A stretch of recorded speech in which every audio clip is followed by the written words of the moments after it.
Mengutip dari kompastv.com, ini penampakan 6 serpihan barang yang diduga milik kapal selam KRI Nanggala 402. Beberapa barang yang merupakan bagian dari KRI Nanggala berhasil ditemukan.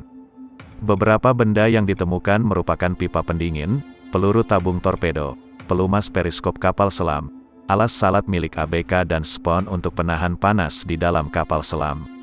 Seluruh benda ini ditemukan di perairan yang merupakan titik koordinat diduga KRI Nanggala 402 berada.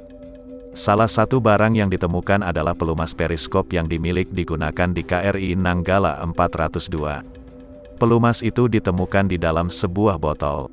Seluruh temuan ini dipercaya merupakan bagian dari KRI Nanggala yang hilang di perairan utara Bali. Proses pencarian KRI Nanggala 402 yang hilang kontak di perairan utara Bali masih terus dilakukan. Pencarian masih difokuskan di sekitar 40 km di utara pantai Celukan Bawang di Buleleng.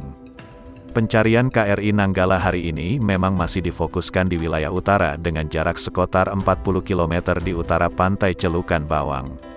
Pencarian KRI Nanggala 402 hingga hari ini masih terus dilakukan. Sebanyak 21 KRI beserta sejumlah bantuan militer dari negara sahabat dikerahkan.